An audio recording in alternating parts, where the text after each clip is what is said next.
반갑습니다. 부성산부 부원 여러분. 오늘 9월 25일입니다. 네. 올해는 9월 벌써 추석이 다 지나고 이렇게 했는데 가을 같은 느낌이 별로 안 드는 것 같아요. 밤에는 좀 시원한데 낮에 더워서 그런지 네, 이제 10월달에 가까이 왔습니다. 네, 오늘은 이제 성경의 저자, 이 성경 읽으시면서 이런 고민들 안 해보셨어요? 성경을 과연 믿을 만한가? 성경은 사람이 쓴 건데 정확무하고 오류가 없는 책이다 이렇게 말을 하잖아요. 근데 읽어보면 이거 뭐 이상한데 이런 점도 발견되고, 네.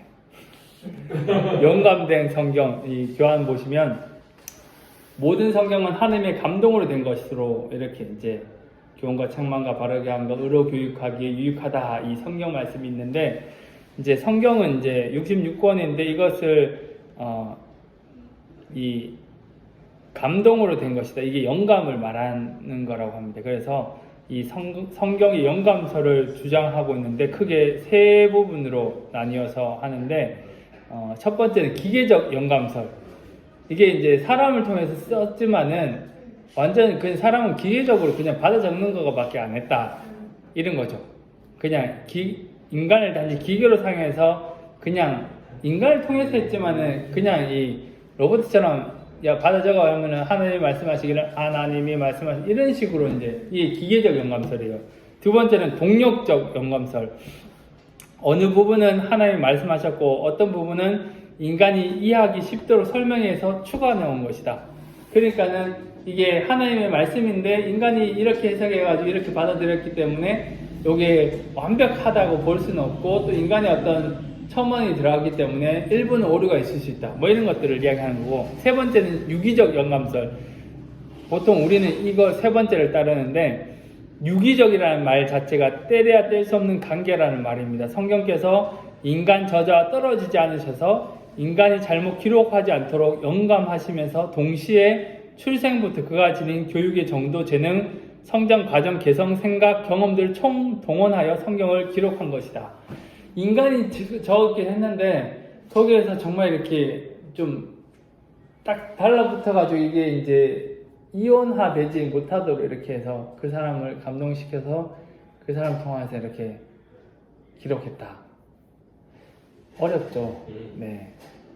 어쨌든 이제 감동을 통하여서 주신 건데 이게 사람의 어떤 생각이나 이런 것이 아니라 하나님께서 그 사람을 통하여서 그 상황을 통하여서 성향을 통하여서 맞게끔 이제 사용하셔서 기록했다. 이렇게 하는 거죠. 그래서 성경책마다 좀 스타일이 좀 다르다고, 이게 저자가 누구냐에 따라서 보면은 좀 틀린 부분들을 발견할 수 있어요. 관심을 가지고 이렇게 보면.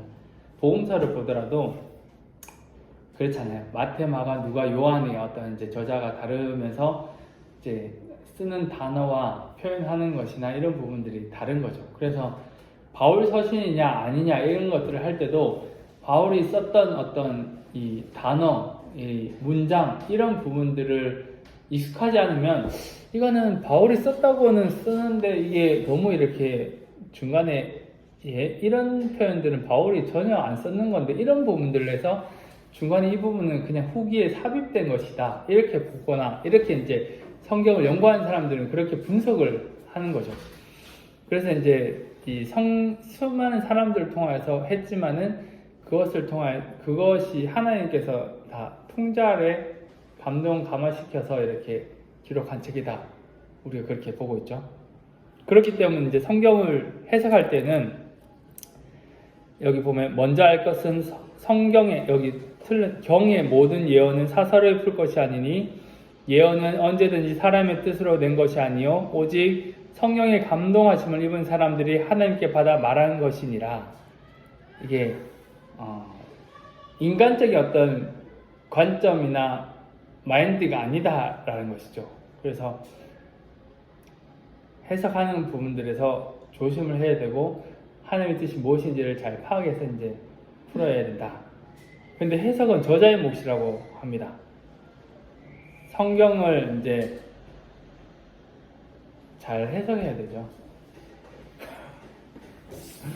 해석하는 게 잘못되면 거기에서 이제 오류가 있고 이단이 되고 조금만 나가면 이게 이제 이단성을 보일 수 있는 거기 때문에 조심해서 말하고 표현하고 또 해야 되는 부분들이 있는 것 같습니다. 그래서 그 전에 그러니까 처음에 나왔던 그 성경의 여기 안 나왔다. 그거 성경의 무호설이 네. 원어 성경을 얘기하는 거다.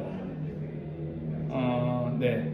그러니까 지금 저희가 보고 있는 번역문이기 때문에 오류가 있을 수 있는데 원어 성경은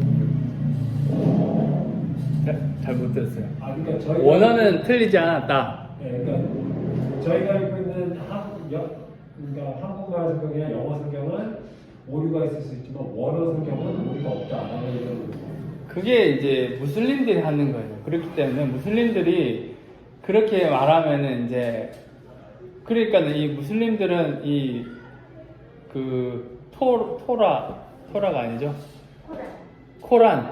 코란을 지금 또 번역해서 외우지 않잖아요. 그 원어를 외워요.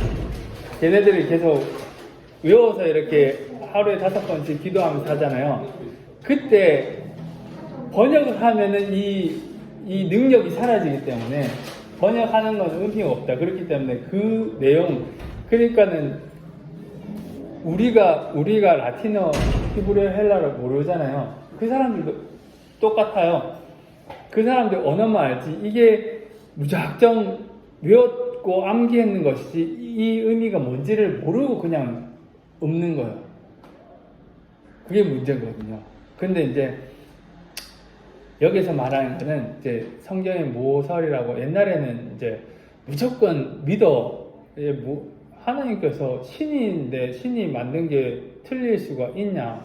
그렇기 때문에 성경에서는 틀린 게 아니라 우리가 잘못 이해하는 것이다. 이렇게 했는데 원어를 보더라도 이게 기록상의 오류일 수는 있겠지만은 정확하게 우리가 잘 모르죠. 그렇지만은 틀린 부분들이 있는 거예요.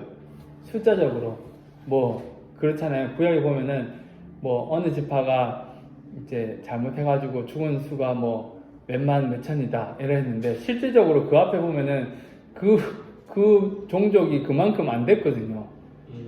그 5만밖에 안 되는데 10만 5천 명이 죽었다 이렇게 하면은 이게 틀린 거잖아요. 그래서 기록할 때 이 점을 잘못 찍었거나 이렇게 문제가 있는 거다 이렇게 볼 수밖에 없는 일들. 그리고 앞부분이나 이렇게 역사서나 이런 부분들에서는 이제 아구가 안 맞아 떨어지는 그런 부분들, 이런 것들이 이제 있는 거예요. 그래서 그걸 어떻게 봐야 하냐라는 것들이 우리가 해석의 관점인 거예요. 이건 그러면 성경은 다 그냥 틀린 거다. 잘 짜맞췄지만은 쉽지 않다. 이게 아니라 그 속에서 하나님의 뜻은 무엇일까? 이것을 찾아봐야 되지 않을까?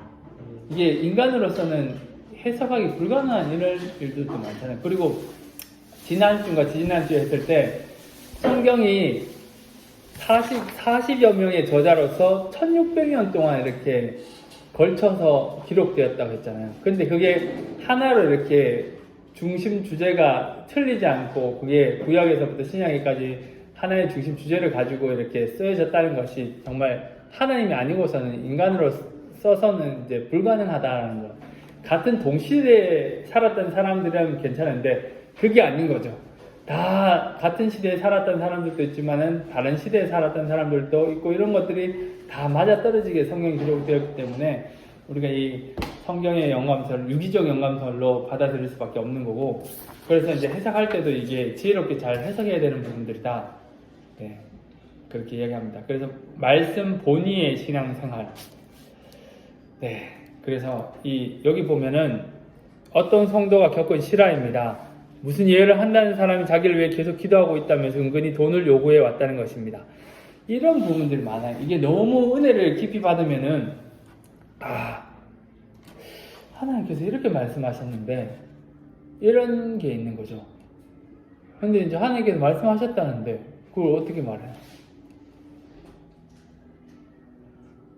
어떻게 이해할까요? 어젯밤에 하나님께서 저한테 이렇게 말씀하셨어요 하면서 쭉 이야기하시는 거예요. 고승호 집사님 어젯밤에 제가 하나님 꿈을 꿨는데 하나님께서 이렇게 저한테 말씀하시는데 거기에 대해서 어떻게 생각하시냐 하면은 뭐라고 말씀하셨어요?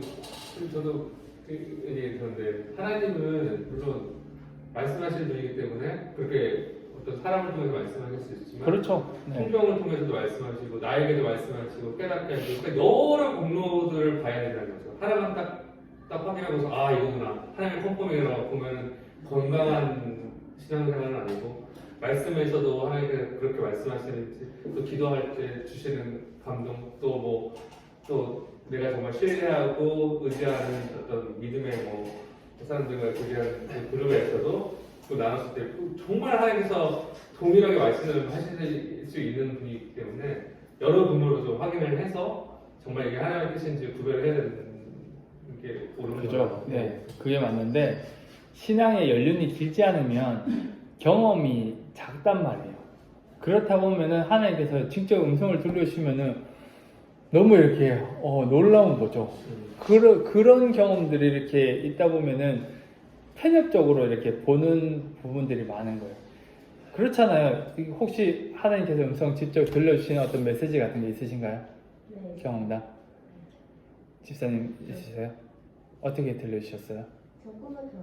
꿈을 통해서. 그래서 그거를 혹시 부인하고 싶었어요. 왜냐면 하나님은 저한테 사람의 말로 말씀해 주신 게 아니라 제가 너무 세상에 좋아하는 것을 하지 말라고 하셨거든요. 그래서 네. 그거는 제가 단순히 꿈을 깨고 거기서는 너무 놀랐는데 꿈속에서 너무 놀랐거든요. 근데 꿈을 깨고 나서 이거는 그냥 하나의 꿈일 수도 있다라고 합리화를 시키고 싶었어요. 왜냐면 전 그거를 내려놓기가 싫었기 때문에 내려놓기 싫어서 그냥 하나의 꿈이다 아니면 내 안에 믿음의 하나의 죄책감으로 그런 신경을 쓰다 보니까 이런 꿈까지 꾼 거다라고 계속 합리화를 시켰는데 그게 아니었다라는 것을 저는 스스로 알았죠. 근데 그걸 한 번이 아니라 하나님이 계속 말씀을 주셨고 그래서 결국은 내려놨어요. 하나님께서. 그렇죠. 근데 내려놓기 너무 힘들었죠. 그럼요. 쉽지 않은데 근데 많은 사람들이 이 경험들을 개인적인 경험이기 때문에 이게 하나님께서 직접 말씀해 주시는 건가? 아니야. 우연의 일치야. 개꿈이야. 그냥 내가 이런 경험을 했으니까 오늘 이런 경험 때문에 내가 그게 역반응해가지고 이런 이제 마음이 들어서 이런 마음을 가지게 했는 거야. 여러 가지 반응으로 이렇게 받아들일 수 있는 거죠. 이게 명확하게 진짜 하나님께서 똑똑하게 들려주셨다 이런 부분들도 있지만은 그렇지 않은 부분도 많기 때문에 주관적인 거예요. 이게 주관적인 거 맞나요?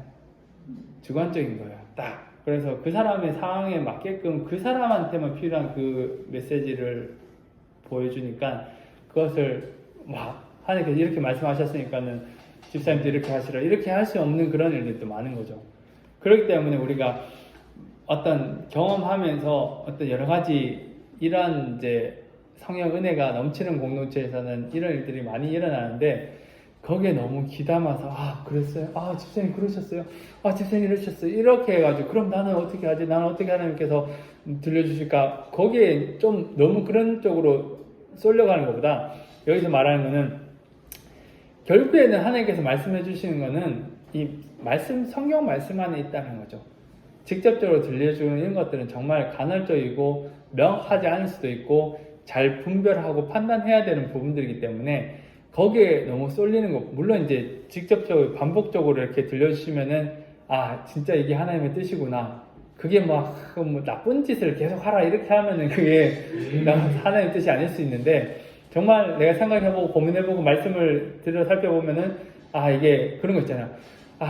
은진아 담배 좀 끊어라 이렇게 하면 그냥 다 담배 피는데 이런 계속 이렇게 반복적으로 하면은 말씀적으로도 그렇고 뭔가 이렇게 중독되는 게 잘못됐으니까는 이게 끊는 게 옳은 경우다 이렇게 해서 이제 확신할 수 있는 거지만 그렇지 않은 경우면은 이게 하나님의 뜻이 아닐 수도 있는 거잖아요. 그렇기 때문에 결국에는 어떤 이제 성경 말씀을 중심으로 우리가 삶을 보고 판단하고 살아가는 그런 삶을 살아가야 한다는 것이 초점입니다. 그래서 해석할 때 감성적으로 이렇게 다가가면은 너무 이렇게 엇나갈 수가 있는 경우가 많은 거죠. 그렇기 때문에 항상 기도하고 또 말씀에서는 어떻게 해야 될까? 근데 말씀이 너무 이렇게 열려있기 때문에 해석하는 방향에 따라서 이 본문만 잡으면 이렇게 말씀이 이 본문이 이렇게 나에게 말씀하신 것처럼 나에게도 이렇게 다가왔다. 이단들이 그렇게 많이 해요. 앞뒤 문맥 다 잘라가지고 이 본문 그 찌라시 그 성경 말씀 이렇게 가지고 오는 거 전도지 같은 거 가져오잖아요. 신천지 천지신문. 네. 천지신문 말고 구원파 이단들이 신방이 아니라 문전 신방하면서 이렇게 줬는 거를 궁금해가지고 진짜 얘네들이 성경 말씀 이상한 거 적어가지고 했는지 아닌지 해가지고 그걸 갖고 와서 한번 제가 쭉 이렇게 찾아본 적이 있었어요. 근데 똑같아. 성경 본문 똑같은 걸 이상한 게 아니라 우리가 있는 그 성경 본문을 다 가지고 와가지고 1, 2, 3, 4 해놓고 그 해석을 짝짝짝짝 해가지고 요게 하나로 맞는 것처럼 이렇게 스토리를 딱 짜가지고 이렇게 만들었더라고요. 그래서 야, 이게 성경을 모르면은 이 본문이 왜 이 본문이 이렇게 말했는지 거기에 대해서 전체적으로 모르면은 야, 이 말 되네. 진짜다. 이단들의 공통점이 질문을 많이 해요. 그 성경 말씀 가지고 질문을 자꾸 해요. 빠삭하게 알고 있는 거예요. 거기에 대해서는. 근데 그걸 받은 거죠. 뭐, 그거만 알겠어요. 맞아요. 그 부분을 깊이 알아요. 네, 그 부분을. 아니 세진이 친구 엄마가 여기저기 되게 공부를 많이 한 거예요. 그러면서 근데 어떤 한 사람이 교회를 처음 가진 않잖아요. 성인 돼서 어렸을 때도 가고. 근데 뭔가 이상한 걸 느낀 거지. 나한테 물어보는 거예요. 이런 데를 갔는데 이게 어떤 데인지 아냐. 봤더니 구원파야. 그래가지고 가면 구원 받았냐. 구원 받다가 사람을 되게 약간 이렇게 움츠러들게 한다면 맞아요. 구원을 받아야 된다는 걸 되게 강조한다는 거예요. 언제 받았냐? 집사님 구원 언제 받으셨어요? 나 중3 때인가 그때 영접했고 이랬는데 그 날짜를 모르면은 구원 받은 게 아니라고. 나는 그게 이상하다고. 구원 받은 그게 이제 너의 태어난 나는 아는데 왜 네가 영적으로 태어난다는 잊어버리냐? 그런 식으로 얘기를 한다는 거예요. 그래서 거기는 십자가도 없고 뭔가 교회가 좀 이상하다고 그래서 찾아봤더니 구원파더라고요. 근데 그 십자가는 통합 측에만 있는 거 아시죠? 그러니까요. 전 십자가가 없는 교회가 또 이단이지만 있을 줄 알았는데 없대요. 십자가가 없대요. 아니 십자가가 본당의 십자가가 통합 측 교회만 본당의 십자가를 하고 합동 측에는 본당의 십자가 없어요. 없대요. 이단도 없대요. 이단에 없을 수 있는데 합동 측도 우리 교단인데도 없는데. 그다음에 너무 상식적으로 그게 보이니까 드라마나 이게 너무 십자가가 중요하긴 하지만 너무 이게 눈에 띄는 너무 상징적이 될 수 그 관념 체제가 다르기 때문에 네, 그 십자가를 무조건 걸어야 된다. 이거는 통합 측 교회 지금은 조금 달라졌긴 했지만은 일반적으로는 통합 측 교회는 무조건 중앙에 십자가 있어요. 근데 요즘에 스크린이 많이 생기니까 그걸 한쪽으로 치우치거나 해서 어쨌든 단위의 십자가가 있어요. 통합 측은. 합동 측은 없어요. 좀 자유로워요. 그냥 좀 세련되고 뭐 이런 분위기 뭐 이런 것들도 많고. 결국에는 어쨌든 이제 이 이단들이나 이런 부분들이 진짜 어떻게 보면 완벽하게 교묘하게 이렇게 딱 기승전결해가지고 스토리를 딱 짜가지고 보라고. 틀렸냐고 맞냐고. 기성인 기독교인들한테 그걸 하면 더 먹히는 거예요. 내가 아는 본문인데 이거 들어봤던 건데 이렇게 하니까 근데 스토리가 이렇게 되는 거예요. 그러니까는 혹하는 거죠. 네. 엄청 친절해요. 엄청 친절한데 말 안 들으면 엄청 무서워져서. 말 안 들으면? 네. 무섭게 달려들어요. 근데 그 사람들 특징이 교회 다니다 보면은 더 막 이렇게 하려고 하는 거. 잃어버린 영혼이라고. 어설프게 아니까 더 아예 소란한테 이게 종인지 뻔한데 종이를 살살같이 이해를 못하는데 어설픈 아이들은 완전 들어가는 거예요.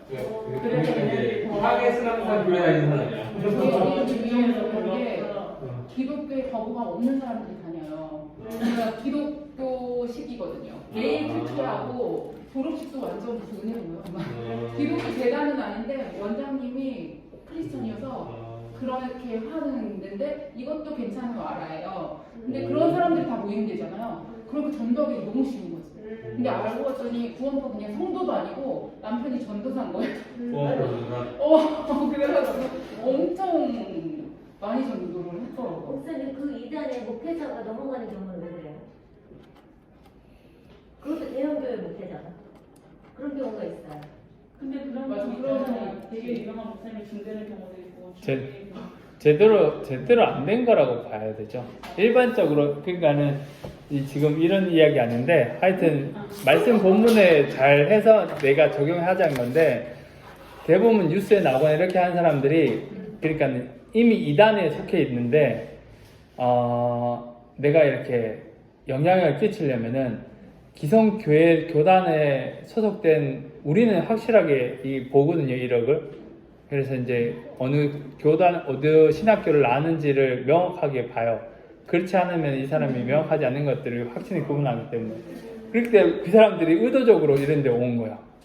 장신대 오고 막 총신대 가고. 네, 의도적으로 와가지고 그렇게 사역하고 이렇게 한 거예요. 우와. 대박. 그렇게 하는 사람들이 있고 대부분 그렇지 않고 막 이렇게 좀 큰 교회나 이런 데에서는 그 제대로 신학교 안 나온 어떻게 표현을 애매한데 네 기성 그러니까 정통 교단이 아닌 데서 교회를 밟아서 얻은 사람들 이런 사람들이 많은 거예요. 근데 대부분 이제 물론 이제 기성 교단이고 신학교라고 해서 뭐 이런 사람들을 다 걸러야 되는지 이거는 못 걸을 수 있잖아요. 그래서 제가 졸업할 때나 이럴 때는 신대원 입시할 때 원래 저희가 구약 100점, 신약 100점, 영어 100점 그 300점에서 어느 정도 커트라인 되면 무조건 합격이에요. 근데 제가 전도사 되고 저 들어오고 제 졸업하고 나서 많이 바뀌었는데 상담, 심리가 1시간, 뭐 면접이 1시간씩 되고 뭐 그리고 뭐 그런 거 있잖아요. 이 정신 분석 뭐 이렇게 그런 거 있나요? 그 MBTI 우리 많이 알잖아요. MMPI라고 있을 거예요. MMPI라고 이건 조금 이제 쉽게 해서 또라이인지 아닌지 이제 구분하는 이런 표현이 지금 잘라야 되는데 조금 정신 이상이 있는 부분들이 있는지 뭐 이런 부분들을 이제 반응 나온지 그렇게 분석하는 거거든요. 그런 검사들도 하고 이렇게 해서 상담을 많이 해요. 왜냐하면 이런 이슈가 나온 거예요. 기성교단을 통해 가지고 신학을 해가지고 이제 이단이 되거나 이런 경우가 있으니까 신학교 교수님들이 성적이 좋고 나쁘고 이렇게 해서 얘를 합격시켜야 이것보다는 이단이 얘가 만약 이단이면 어떡할까 이게 너무 걱정인 거예요. 그렇기 때문에 면접할 때 엄청 민감해 하신다고 하더라고요. 근데 이단이 들어왔어. 근데 거기 배우면서 자기네들이 잘못했다는 걸 깨닫지 못한단 말이에요. 근데 그렇게 들어올 이단의 정도면 걔네들은 그냥 우리 입장을 생각하면 정말 웬만한 교회 목사 정도에 되는 거기 때문에 되게 세뇌돼 있고 정말 이게 무서운 게요. 정말 성- 훌륭한 사람들만 모든 성경은 하나님의 감동으로 돼서 성경에 어떤 감동을 주지 않으면 이게 은혜로 못 받아들여요. 그래서 네, 감사합니다. 오늘은 여기까지 하겠습니다.